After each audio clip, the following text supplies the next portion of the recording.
us a bit about what you do, who you are, and what you're trying to do, and how blockchain fits into it. Sure. So I'm Johnny Hudson. I'm the CEO of Remixology. We are a marketplace platform for copyright holders and owners to be able to commission remixes. So it sounds quite simple on the surface. Right. We believe we're the first marketplace of its type, that there's not another one that does the same as what we do in terms of enabling people to be able to come on and commission copyrights. Right. So that's the first bit. Where does blockchain come into it? Well, we don't call ourselves a blockchain business, actually. We refer to ourselves as a marketplace. We're a music technology business, first and foremost. Blockchain plays a part in our tech stack, quite an important one, but we do describe it as part of our technology stack. So what it does is it actually writes an immutable record of a transaction that's taken place between the commissioner and the commissionee. So in this instance, it'd be the remixer and the copyright owner, and the terms of that agreement, and they are written in an immutable sense, time-stamped to the blockchain. There's an audit trail that goes with that. You don't have the music, you have, or do you? So we're pre-product at the moment, it's early stage for the business, important to point that out. Right. We're very much focused on the data insights and being able to surface the right producers, the right producer remixers for a given situation. So really, we're acting as more of a matchmaker, really, in that sense. You'll be surprised by my next question. Okay. Tell us what a remix is. It's all sorts of things in this day and age, I guess. So we're living in a remix culture now. I'd say everything from bite-sized bits of content from film are taken, people are repurposing books and quotes and photographs, everything, multimedia is being repurposed continuously in the day and age. So technically, that's a remix. In the context of what we're doing, it's a derivative version of an original track by somebody other than the artist normally. So do people generally remix one track, or do they mix different tracks into one? Yeah, so that is where the line starts to blur between what is a remix, I guess, and what is a mashup, and what is a sample. Yeah, so there's lots of different kind of context to that question. In terms of what we're doing, we're about officially commissioning a remix. So you take the parts, the stems, they're called, of the original track, which might be the bass, the vocals, the guitars, and you'd reinterpret those into a new mix. That would represent the track in a different context with a different sound. It might change BPM, it might change style, it might completely change musically and only be left with the singing, with the a cappella of the original. There's all sorts of applications of that. I think in terms of remix culture, that could mean all sorts of things. So I mean, if you go back to hip hop, is probably one of the main musical genres built off of sampling. That is lifting segments from other people's records, but they're actually forming original pieces of music as an artist with those.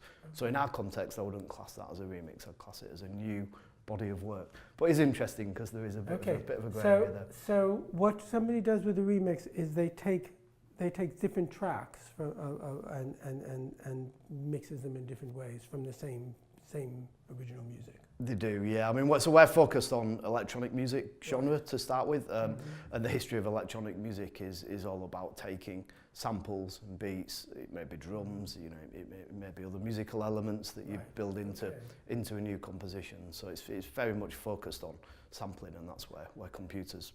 And your technology isn't the technology of how you put those together. Your technology is of keeping track of who's using what material. Yeah, I mean, I'd describe our role as a facilitator, really, actually. So we're building relationships, and we're presenting context to those relationships to people. So we're making sure that there's a matching process going on with some intelligence behind it.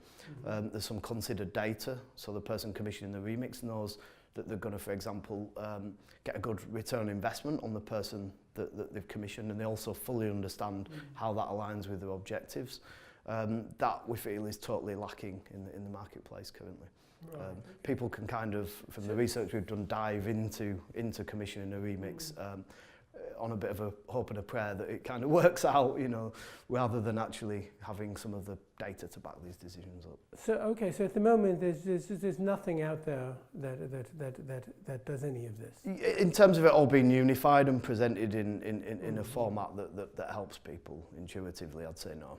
No. Right. There's lots of sources of data, but it can take you a long time to gather them. So we've gone through this process manually if we wanted to derive some of the metrics we've got, and it can take days to accomplish that result from a whole plethora of different sources, you know.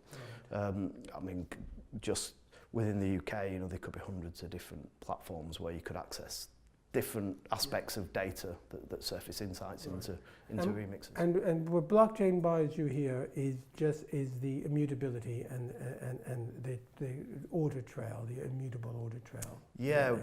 it does. I mean, it does do a little bit more than that. And in terms of where we can take the business in the future, blockchain could start to play an increasingly important role in that too. But to start with, yes, that's what it does. And in itself, that's a huge problem within the music industry currently. There's so much conflicting data. You know, royalties, payments could add up to over 100%. So you've got different parties in conflicts about who owns what and who should get paid. So just to have that audit trail and have that record, you know, that immutable record is quite an important starting point. I think where we're tackling it, there are other blockchain businesses doing that and trying to solve those global rights management issues with lots of legacy content. What we're doing is we're just simply focused on new content. Right. So it's a bit easier to do that because you have a starting point, which is the original piece of music. You have an agreement with the copyright holder that's reflected, and anything subsequent, any derivative versions that are commissioned, then produce new sets of metadata, information and royalty structures that are written to a blockchain. So it's a bit easier to control it on the blockchain from the point of creating new content than it is to kind of retrofit that to all the content in our eyes, obviously. So that's great. Okay, so how's it going? Where are you? It's good, yeah. So we're building an MVP version of the platform. What we really want to do with that is surface some of the top producer remixes in the world, allow you to be able to browse some unique metrics about them, so you get a different insight into them and be able to contact them and start the commissioning process. And then we'll quickly move to an end-to-end product, so you can follow that all the way through to commissioning a remixer, and that will then be written onto the blockchain as we've described. And then we've got some super exciting things that we'll be able to build off once we've established a marketplace. So is your background in remixes? My background's in the music industry, actually. So I've been in senior roles in big entertainment companies. So I was head of strategic marketing in the UK at Universal. I've been a label manager at Warner's, and I've worked in the independent music sector. So I've worked with some of the biggest names in music, down to people desperate to break into the industry and, you know, spending every spare minute they've got dedicated to kind of breaking themselves in the art of music. So yeah, so I've kind of plethora of examples. I've probably been involved in commissioning hundreds of remixes myself over the years. So I can put myself in that user seat to some degree and understand the real pain in this process. People can have suffered the pain of doing things in undigitized ways and moving towards digitalization, and finding that what the blockchain gives them is the immutability is actually a big part of what a lot of people want from this, and the trust that comes from that. Definitely. I think it's an enabler as well in the respect that it can allow the sophisticated management of more complex, you know, deal structures and terms to take place as well. And that's what's exciting us about the future. Yeah. Okay, so where do you see the future of this? Where is all this going to take you? And yeah, that's a good question. I guess it's hard to talk about that here and now, because we're very focused on getting this product into the marketplace and getting obviously real world users and starting to generate revenue from it. And we'll go from there, really, I guess. So it's hard to we do dream, and we're very visionary about where we see things going, but we want to play out this first stage of the business first and then decide where's best to take it from there. Well, good luck with that. Thank you very much. Thank you. Thanks.